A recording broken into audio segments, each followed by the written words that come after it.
So it's coming up to the weekend here, and just FYI, I'm going to try and get this out ASAP. But we've been doing actually quite a bit of these, and production time has gone up with the whole video thing. But with golf, the Southern California PGA, the PGA Tour, looks like we're going to start seeing a tournament at Colonial. What I wrote down to Charles Schwab Invitational Colonial, June 11th through 14th. Dave Kuhn from the Southern California PGA. What's the good word, my friend? Not much, buddy. It's good to be back with you, and glad we're getting able to talk here as we enter June. And on our end, it's a big month because we're back into the swing of things event-wise. So we're real excited about that. We've got both our section and junior tournament departments kicking off events on June 22nd. So that's really cool. Okay. Our members are really excited to be back out playing again. And obviously the last couple of weeks we've had some, really cool golf on TV with the most recent one, the match part 2. And Dave, let's talk about that for a minute. I saw the original match. What was that, a year ago? 2 years ago? Yeah, it was like Thanksgiving of 18 or something like that. Yeah, I loved it. People are like, the golf was horrible. And it's like, well, it didn't matter if the golf was horrible or not, because it was one-on-one.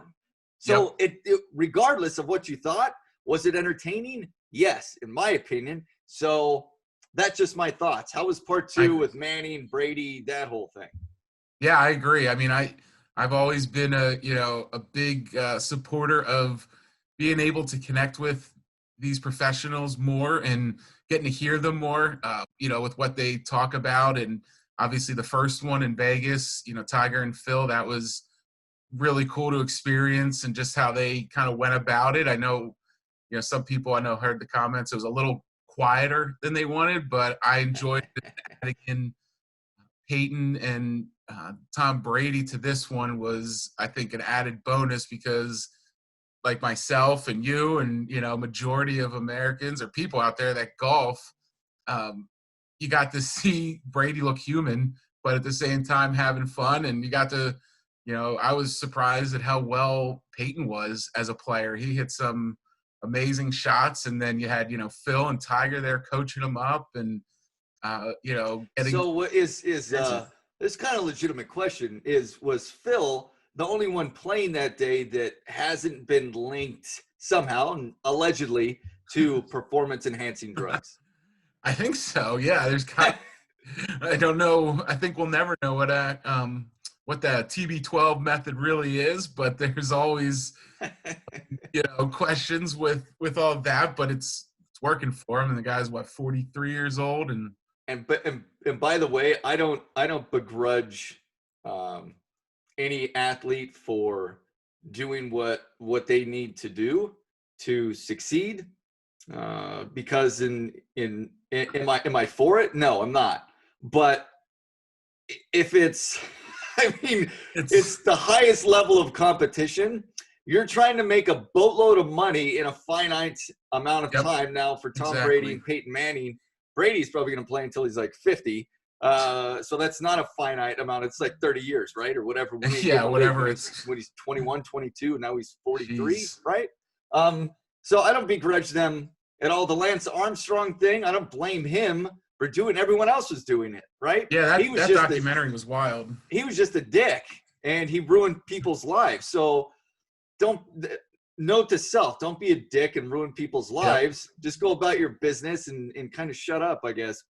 It's kind of hypocritical of me because I'm talking massive crap right now, but it's just at least I'm calling myself out, which a lot of people don't do these days. So yes, I'm kind of being a hypocrite. So it is what it is.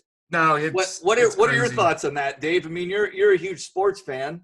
You're a big Philly guy. What are your thoughts there?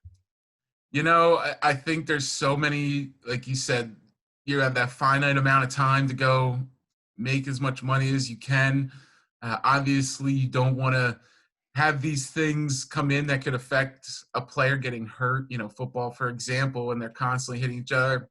The baseball side of it, And those things, when that era was happening, obviously before that it was going on, but when it came to a head in the 90s with McGuire versus Sosa and all those things, I think baseball was kind of at its peak, and people were, excited to go to the ballpark every day and see these massive home runs, and it added an element to it. And, the whole integrity of the game thing, that guys like Bonds and them aren't in the Hall of Fame. I've always been a big believer he should be in the Hall of Fame for I think unbelievable player.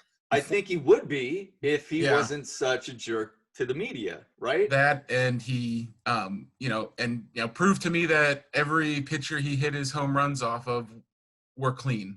Right. It's a great point. Singled out because, like you mentioned, the way it was handled on his end and his PR team, but.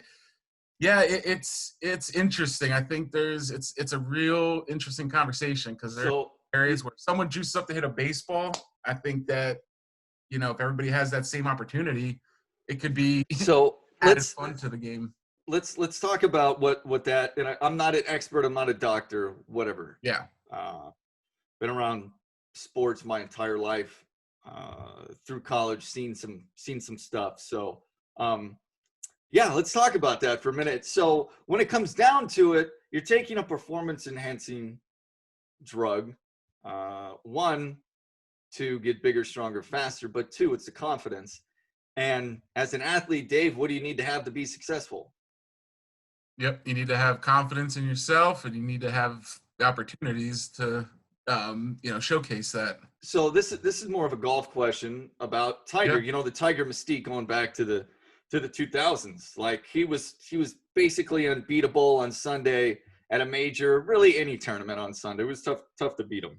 Yeah. And I was telling someone recently that, I think at that time he may have been the only person allegedly doing a Jim Rome thing here, to have been potentially using performance enhancing drugs. And of course he was linked to Balco and all that stuff with Bonds and whatever else.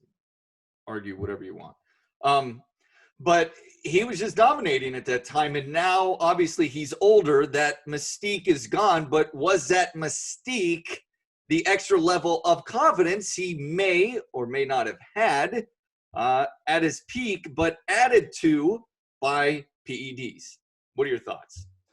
Yeah, I mean, I think the whole Tiger mystique, I think first and foremost comes from everything we've read, seen, learned about him. He's the best golfer in my opinion of all time. And when you are at that level and, like as you mentioned, been around sports pretty much my whole life, not a doctor, not a expert, but everybody's looking for that edge. And he may have been able to find that edge a little before. I think he still would have, whatever the rumors are, if they're accurate or if they're just rumors, he would have dominated with it. Look at 97. He wins his first Masters in 97. You just look at him and go, yeah, he's probably not doing anything then, right? And obviously he was what, 21 at the time, right? Well, yeah. So you're not going to be, built out as a full-grown man. Some people are, some people aren't, right? And I think early on, to your point, there wasn't any of that. He was still dominating just because, one, he was a much better athlete than a lot of the players on tour at that time. His confidence was already through the roof, and his ability to strike the golf ball was better than most. And obviously his putting got better throughout the course of his career. But his ball striking gave him an advantage and got him in the leads. He didn't have to worry about putting as much. But then as people got better, and I don't know, this is just my thoughts, as people got better, he really had to refine and improve his putting stroke. Do you kind of agree with that or not? Yeah, I think that's, in the golf world, and you talk to our PGA professionals in Southern California, you hear them talk on tour, it's, putting is key. All these guys that we watch on TV every weekend, and girls, they all strike the ball at a level that is tough to comprehend for, you or I. It's being able to make those putts, make those, 15 footers on a regular basis. And, that's where, yeah, he did step it up. And, to your point about that next level of how he got there, I mean, you've read and seen everything. The guy was a maniac when it came to fitness and running. And, sadly, I think that played a part into, his body breaking down a little bit with how much he ran. And then you read the stories about here in Southern California, he would go do the, I believe it was like the Navy SEALs training, and he would work out with them in that intense environment and everything that they did, which, is great for your body and great for and then golf body. And then Yeah. not pay for dinner. Yeah, for the golf body, you don't know. So I'm actually really intrigued. I don't know if you saw, they have there's a Tiger Woods documentary coming out this fall. Really? Supposed to be pretty in-depth into his whole life with everything. Those questions might. Who's producing it? Do you know? I don't know exactly. I think I just saw it actually either yesterday or Wednesday that it was going to come out, and it was going to be, obviously similar to, the Jordan documentary that we just got to enjoy for really? 5 Yeah. straight. What did you think about that? Awesome. Yeah. And I think that was, one of my favorite pieces of sports television that I've ever seen, because he got to, for the younger generation, which is crazy to say, because, we're in our late 30s. I don't feel like we're that old, but, I have coworkers and friends that are in their 20s, and some of the stories that were told were stories that I was like, oh yeah, I remember that. I remember, Scottie Pippen not going in to the game because the play wasn't designed for him, and then hearing it from people being like, man, I didn't know Scottie didn't. So it was a real good perspective to see that this got to open it up. And he was upset a little bit by how he was portrayed, right? He was upset. I think Horace Grant was a little upset, and I know Michael, that was his worry. He thought he was going to be looked at as, how he was going to come off. Was he going to be more of a jerk? Was he going to be this? But I loved him more, and I wasn't this diehard Jordan fan growing up. He was awesome, best player, watch him play, but, it made me like him even more. And, getting to see him play, live back in those days, really embrace that now. And I'm glad that I got to witness it in person, because there's so many people out there, after this documentary came out, that you realize they got YouTube videos, and they got, the Jordan shoes, and, now the jokes about him being an owner, whatever it may be. So Dave, couple of questions here. Basketball, and I want to get back to golf a little bit, but it kind of intermingles the two. So at their peak, who's better, Jordan or LeBron? Oh, Jordan or LeBron? I thought you were going to go Jordan or Tiger. We're going there. Okay, well, Jordan or LeBron? I big fan of both, but at their peak, I think Jordan, and because of that killer instinct that you hear so much about. LeBron's unbelievable. He's right there, in my opinion. It's Jordan, it's LeBron, and they're neck and neck. And what they bring to the table, everybody wants to compare who's the next Jordan. LeBron's next Jordan. I've always viewed LeBron's game as more Magic Johnson-esque because of the way he, played the position that he was at, forward, but can handle the ball, distribute to his teammates a little more. And it's a different era. It's, LeBron now, you got all these guys in the three-point shot, such a big part of their game. And LeBron, his longevity is unbelievable. The way he works out and keeps his body in tip-top shape. I think I, read an article where it was like he spends $1 million or $1.5 million a year on whether it's diet, workout, fitness, and that's what it takes. That's that extra edge, that he's able to do. As we were talking about earlier, these guys have to find that extra edge. And so who would win one-on-one? Whew.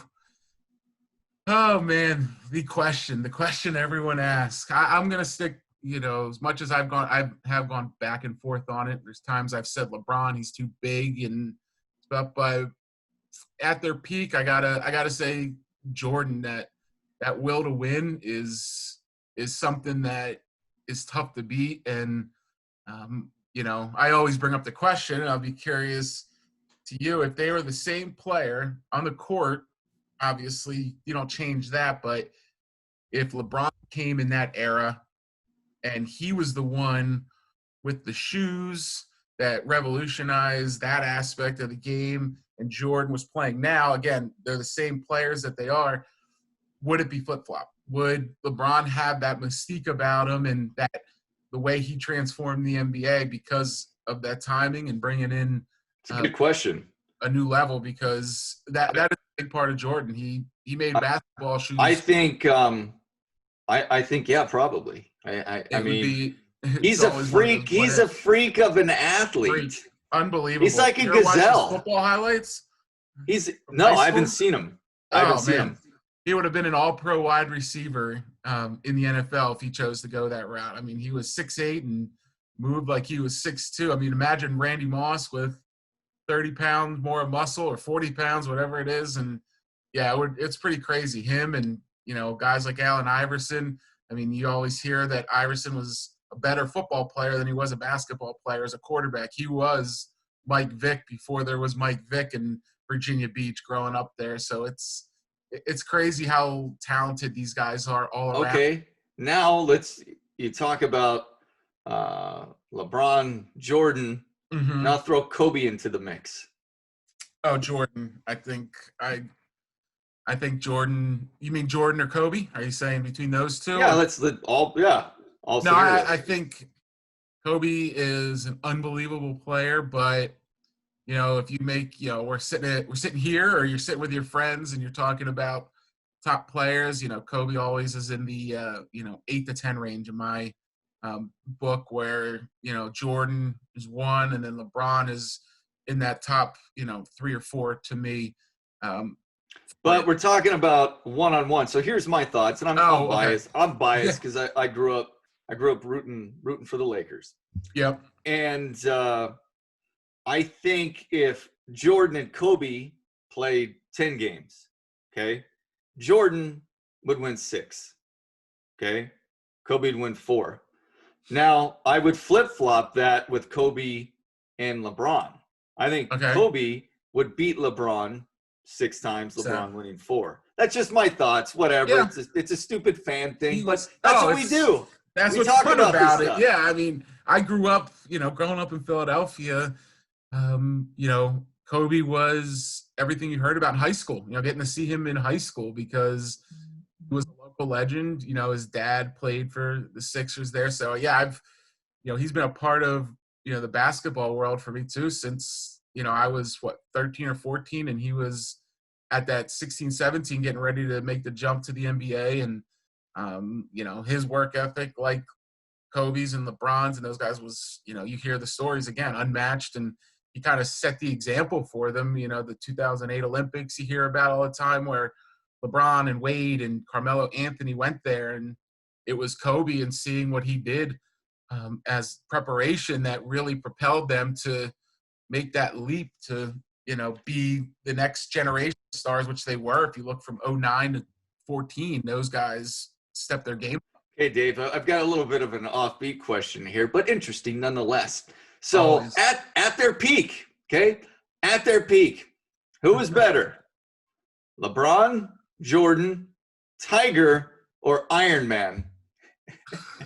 Iron Man. Oh man, that's a tough one. He had the suit, so that's that's a tough comparison. I stick with Jordan and Tiger. They both, what they did, not on their field of play or court of play, but how they changed their sport for the masses. I know I just was talking about Jordan and the shoes, but man, what Tiger did for golf in the late 90s and early 2000s to bring so many more people to watching it on a weekend, it made it that extra level of excitement. I mean, and in the purses at that time, how much, what was the percentage they went up? Oh, and it was, by what period of time? I don't know the exact number, but they skyrocketed. I mean, he single-handedly, from the playing perspective, allowed these players to make so much more money now because he was a draw. He was, you wanted to go see Tiger. You wanted to be at the course when he was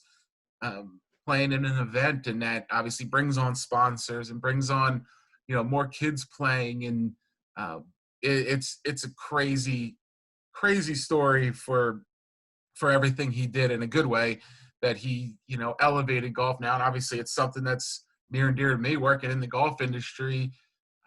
It's great to see that even last year with his return and winning the Masters, you saw again that kind of little bump that got brought back into the game. More, people wanting to, get the latest products, whatever it may be. He's one in a million. He's, one of one. You like to say that about players in sports, whatever sport you're talking about. How many guys are one of one?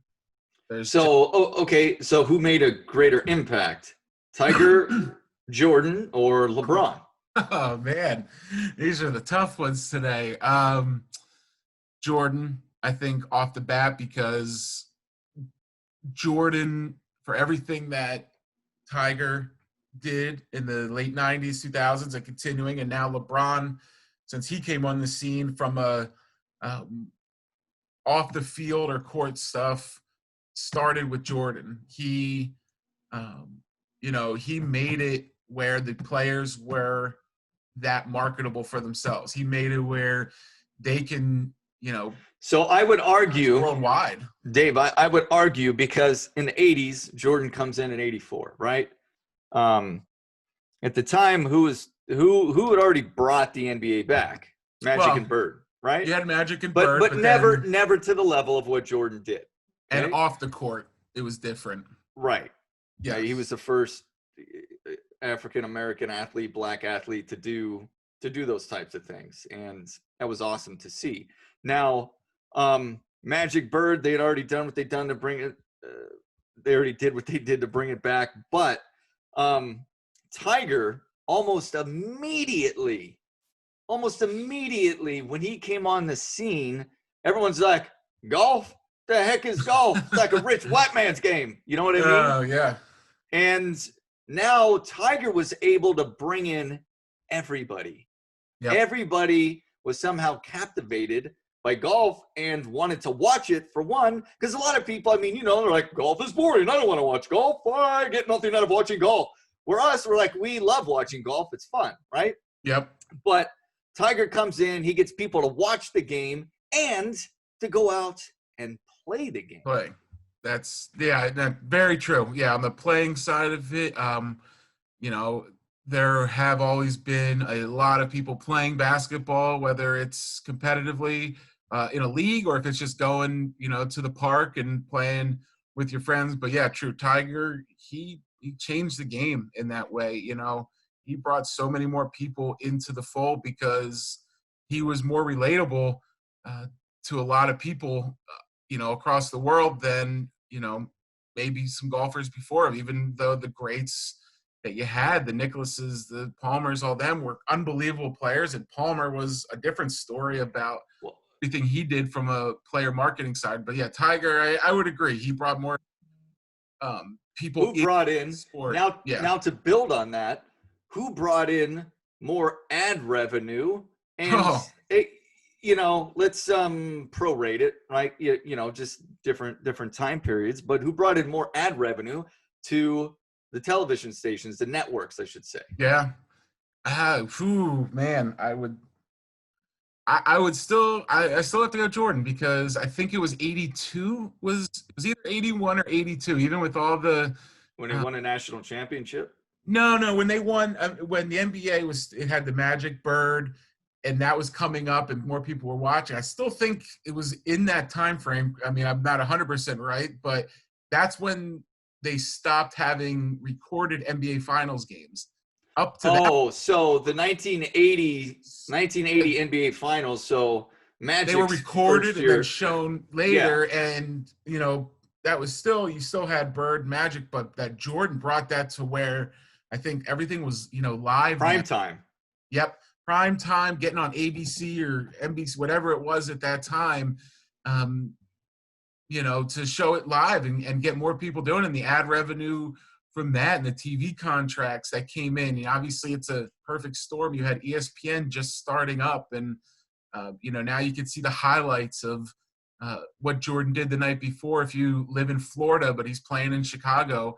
And those things all, came at the right time. And then Tiger, conversely came when the internet was just starting up too. So that added where people could learn more about the game, and there was more, again, ad revenue on that end where you wanted to see what he did, or you couldn't watch a whole round of golf, or some people didn't want to watch a whole round of golf because it was 4 hours or so. But hey, you could go on YouTube and tip in Tiger Woods highlights, and you get all those exciting shots, whether it's a putt or chip or him curving a ball around a tree from 210 yards out to land it within 3 feet. You got to I still love watching Tiger play.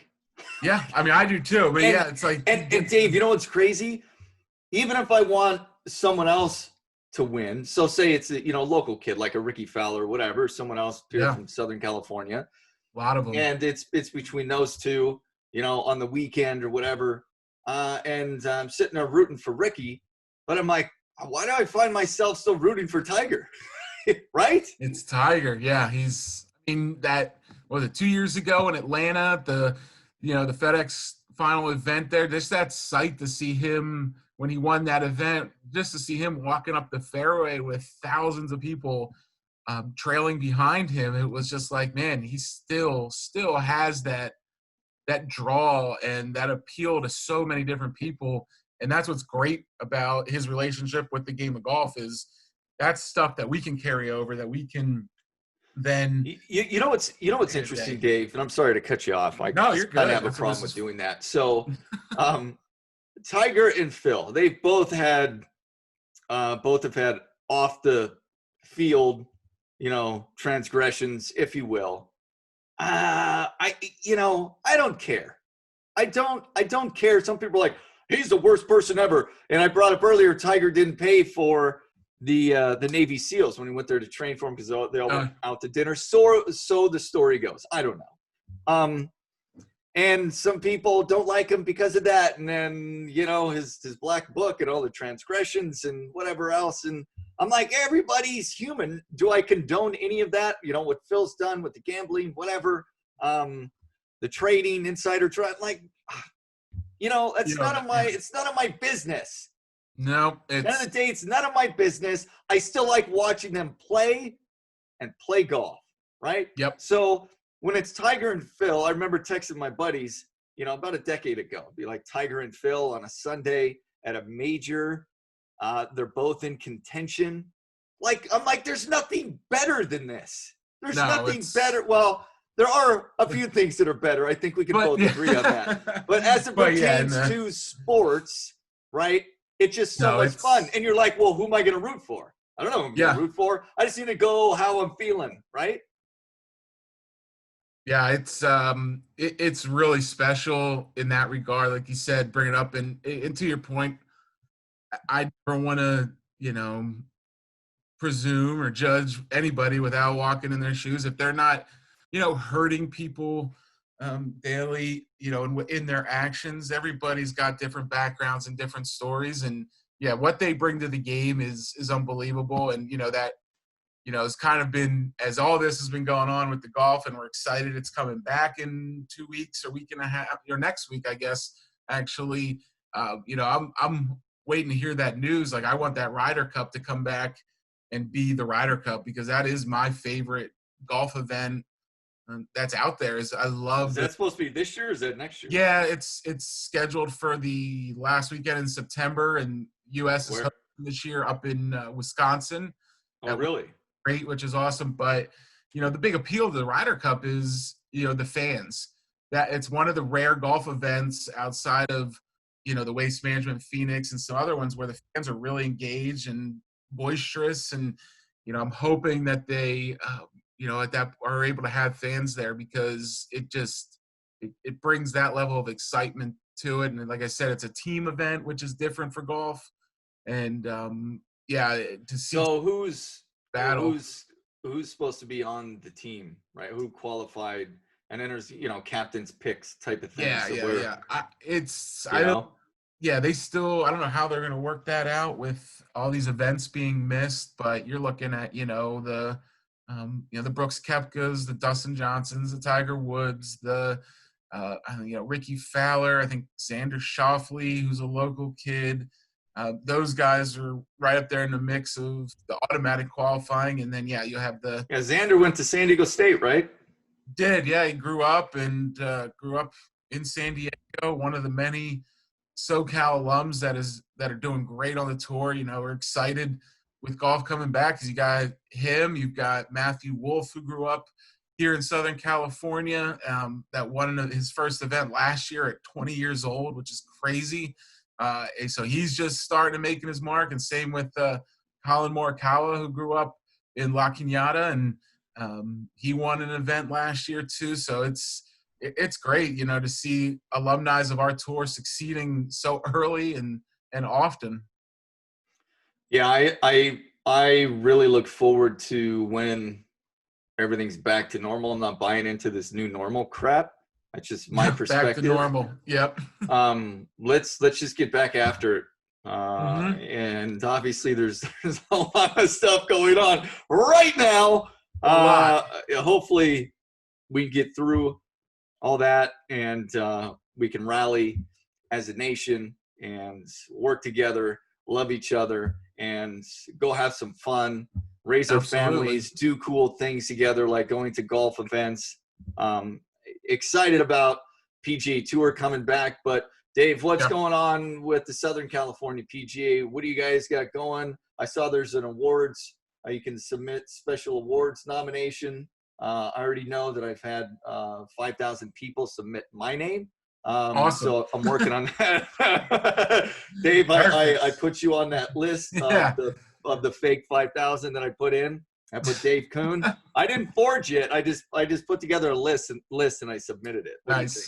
Nice. No, we like I said, we got a lot going on now with events coming back. This whole pandemic stay at home has been, trying to look at the positive side of it first and foremost. And we, from a business side of things, we've gotten to see how many different ways we can still connect with our members, and done a lot of great educational webinars and different, catalyst series to keep them engaged. And then, as I mentioned at the top, June 22nd, we come back with events, actually getting to play some golf now. So people are real excited. We've got our Pro Scramble will be on June 22nd at Monarch Beach Golf Links. And, that sold out. By the way, which is an awesome place to play. It is. Yeah, can't ask for a better location to kick it off. Get to enjoy some, ocean views, and their staff there is awesome, and we're excited for it. And then junior golf is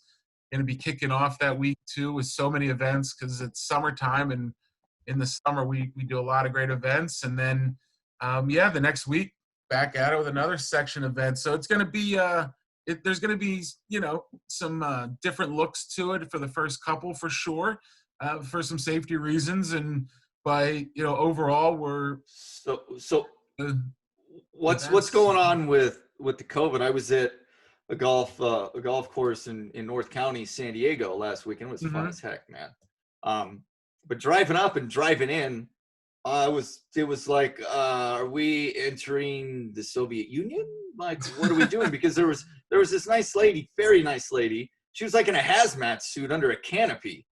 And I had to drive up, and I put my mask on. She had her mask on, and okay, whatever. Like, these are the rules. That's fine. Yeah.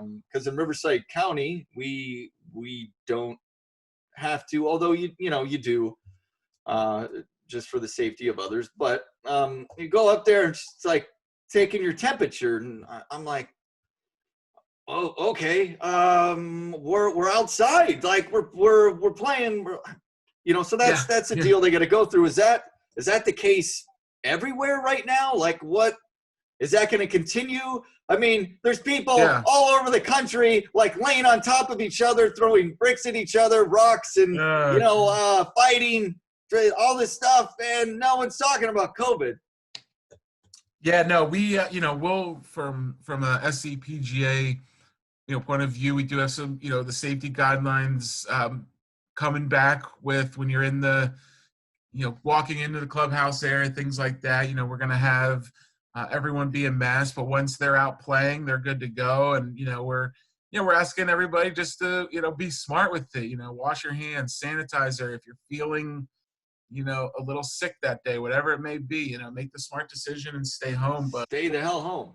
yeah, we want to get this, we're excited to get back to playing, and we want our members to be out there playing and competing. We know that that's what they love to do. And yeah, like I said, it's going to be a little different the first couple events with so Dave, real quick, and obviously county by county is going to be different, and the SCPGA covers multiple counties. Yeah. But just as a basic best practice, or what people need to know when they're going to play golf or they're attending events, what are the most important things that they need to know? Yeah, I would say the most important thing is know, if we are putting on an event, what the rules are. Bring a face covering to have it for situations where you're around multiple people. We're going to have some hand sanitizer there, but if you got it, bring that. Wash your hands. Just be smart with who you are interacting with in that regard. We had, the 1 cart rule per person will be in effect to start off. So, that'll keep. Oh, and by the way, I got to do that, and it was kind of awesome, right? Yeah, you just have your own cart and you're out there, and yeah, you're like, oh, I don't have to pretend like I want to find your ball. Yeah, right? Just go to yours. Exactly. Oh yeah, your ball's over. Oh, yeah, it's over there. Sorry, yep. I want to find my ball. It's a lot easier to go find your buddy's ball when you hit one right down the middle, and you're like, oh, I don't care, I know where it is right there. But when you have an idea, but you don't know where it is, and you got to look for both, and you're like, yeah, we'll go look for you, but I want to go find mine. So yeah, exactly. Having your own, because it's that peace of mind thing. You're like, oh man, am I gonna have to bring out another ball? So I don't know. I had fun. I'm like, oh, this is great. I'm just gonna go find my ball. We're gonna get it. And we actually played faster, right? We played. Yeah, faster. I've heard a lot of that. Good information. That pace of play has been, at the recommended pace or quicker, because everybody, they just. You break from the tee after your tee shots, and everybody's going to their own ball. And as your buddies maybe looking for a couple of minutes in the rough where theirs is, you can do your pre-shot routine and hit away, and then they're up. So yeah, I've heard that that's good, and those are kind of the best practices. We're gonna as a staff, we're gonna have our social distancing with product that we need to give them. It's just gonna be laid out on the tables for scorecards and things like that. But we want to make everybody as comfortable as possible. We want to let them come out and enjoy the event, and like I said, is want to get back to normal, and I think that's going to be coming. But in the meantime, hey, if this is what it takes for us to go out and play golf and see our members and give them the opportunity, then we're all for it, because that's the goal for our section members and juniors, is get them out playing. I know everybody's been cooped up, and this is going to be really cool to see everybody come back and play. What's interesting. What's interesting, Dave, is that I was having a conversation with my buddy over the weekend, and we tend to disagree on a lot of stuff politically. And he made a really good point. He's like, whether you like wearing the mask or you don't like wearing the mask, you shouldn't care about what the other person is doing at all. Mm-hmm. And I'm like, that's a brilliant point.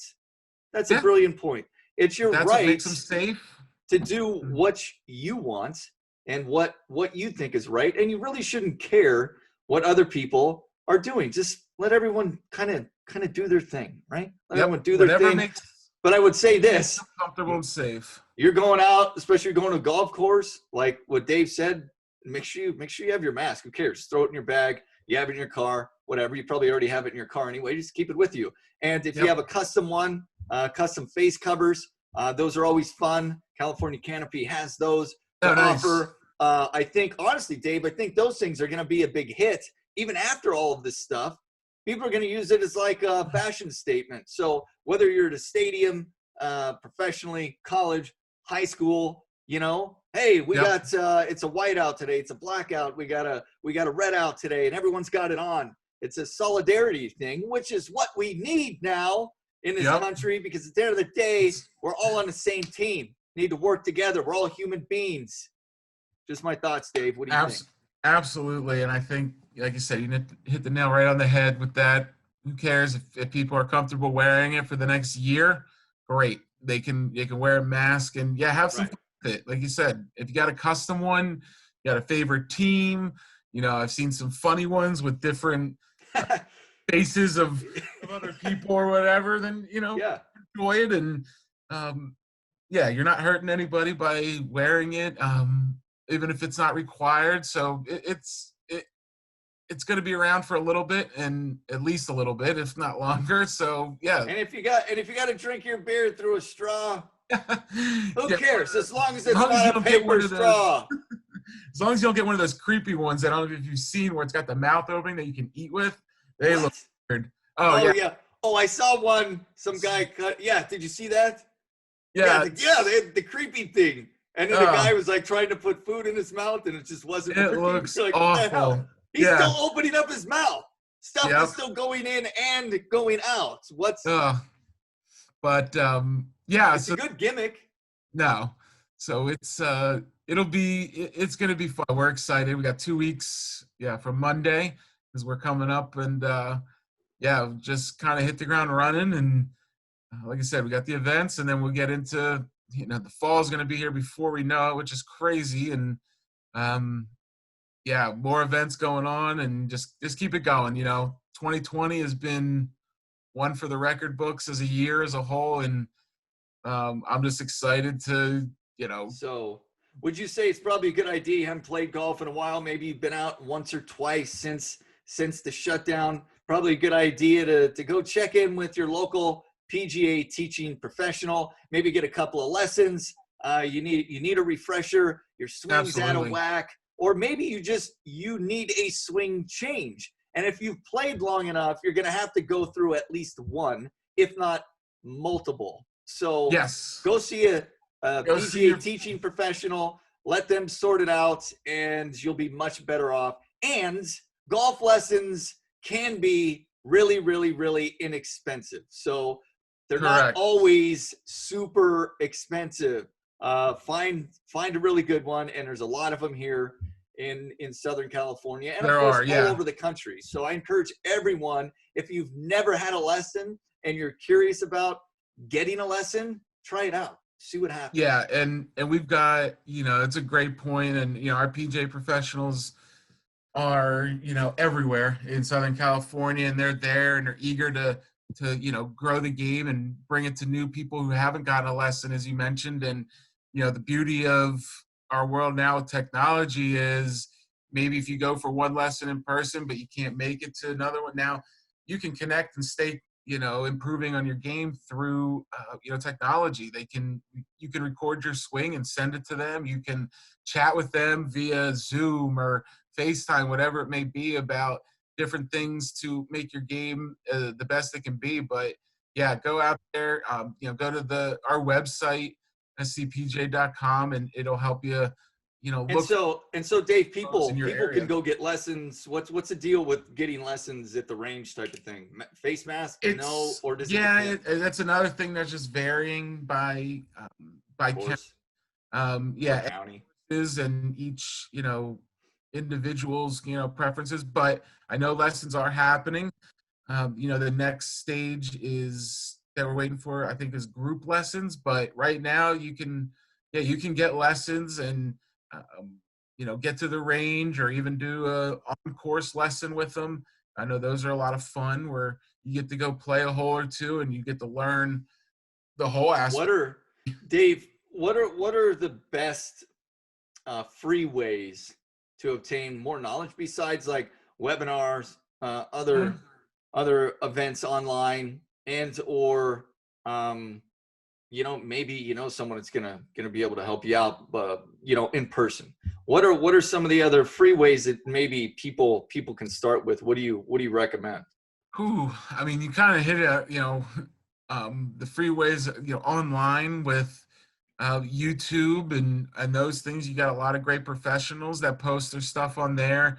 reading about the golf game and swings, things like that. I know that's not necessarily free because you got to buy the book, but I think just doing that and going to your local course, and if they've got their practice facilities open, but you don't want to, for whatever reason, if it's spending money or you're a little embarrassed because you don't play much of swinging on the range where people can see, go to the putting green. That's something that a lot of people don't always take advantage of, is you can go to these facilities and you can go putt. Chip. Oh, there's no fee for that. Yeah, you can putt and chip, and you can learn it that way, and you may, make a relationship with a pro that's there and sees you all the time, or whatever the case may be. So there's a lot of ways to stay connected and,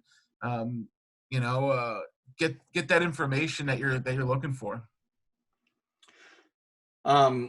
It'd be super cool, because putting, as you know, is not the easiest thing in the world, and you got to do it all the time to get really good at it, and then you have to keep doing it to stay good at it and keep getting better. But it's just my thought, okay? And I was thinking about this the other day.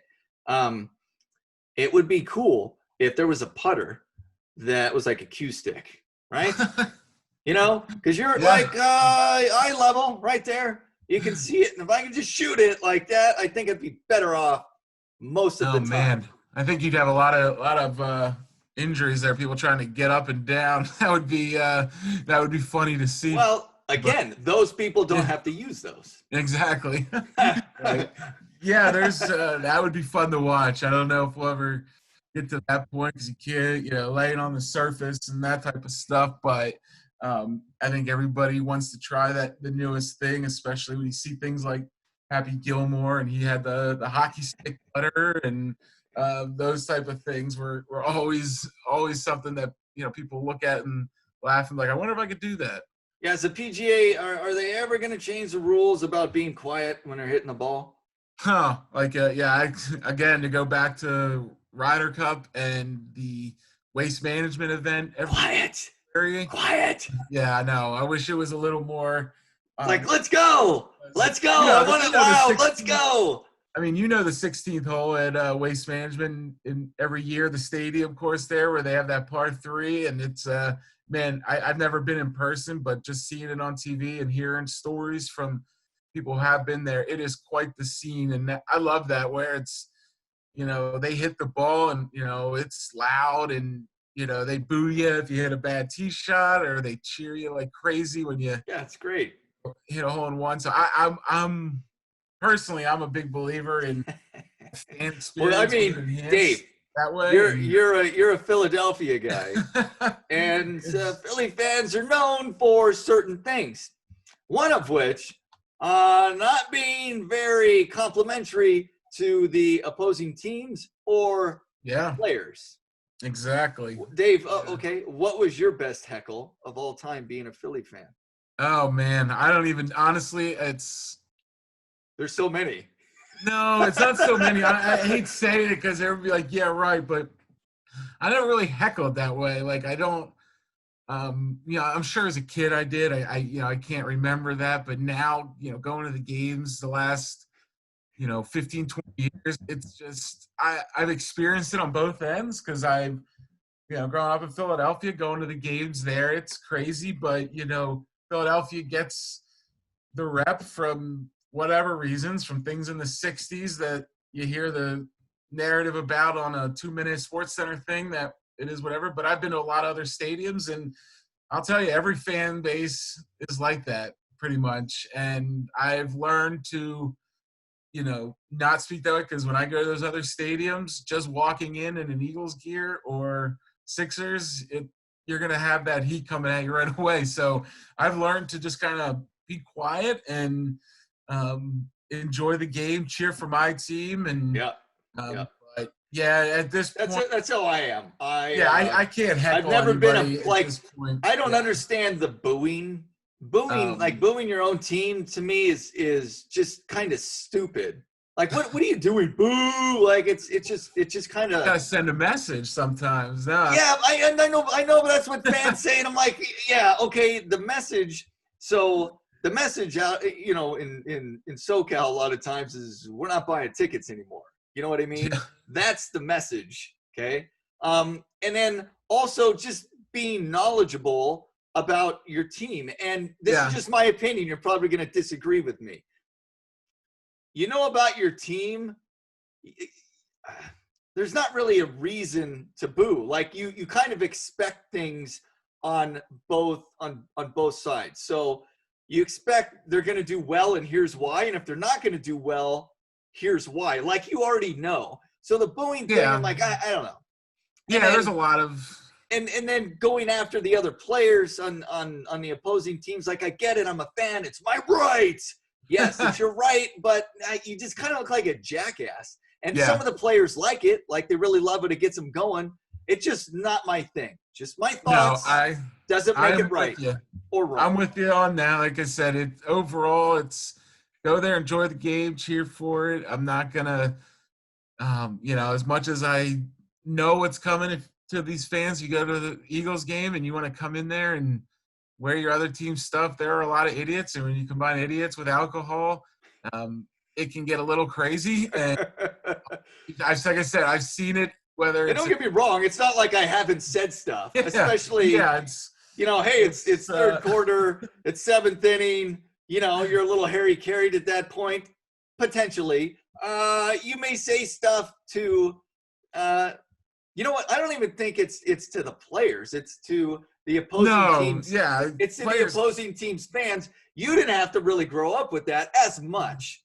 Out here, we had to deal with it all the time with opposing teams' fans coming in who are just complete jackasses, right?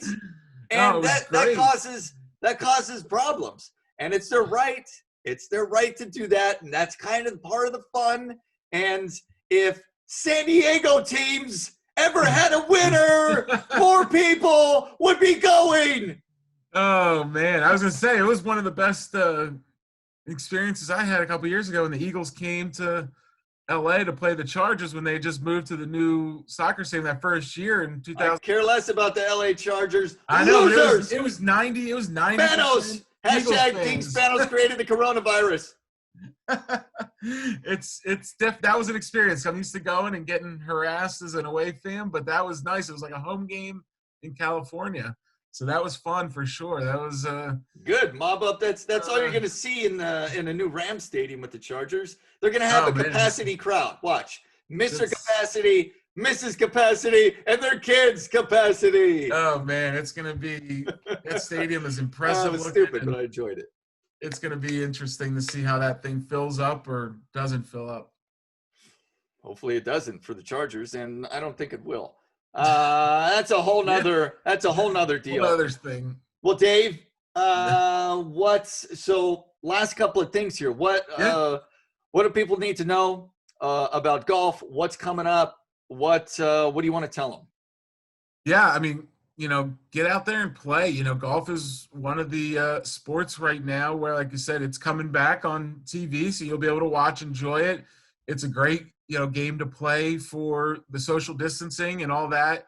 So, check out, I mentioned before, scpga.com, or, if you're into the social media, at SCPGA, and go there and see any and all updates about how you can, get involved with the game if you're not already. And if you are, check it out for updates on any and all news that's coming out.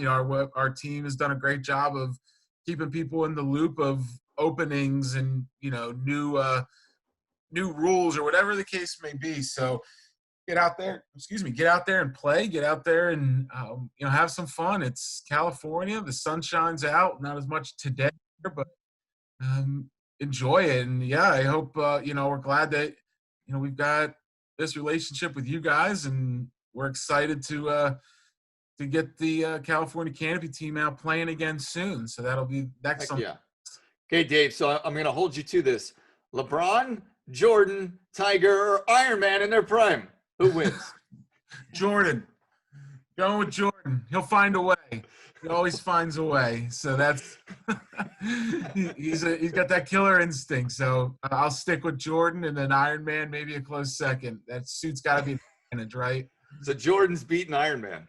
I don't like know. it. Yeah, I think Jordan could beat everybody. They said so. People are like, how could you even have that conversation? Iron Man's not even real. Yeah. Because it's just a fun conversation and Exactly. a stupid thing to talk about. You gotta That's laugh why. and have fun. Gotta laugh and have fun. That's the number one thing.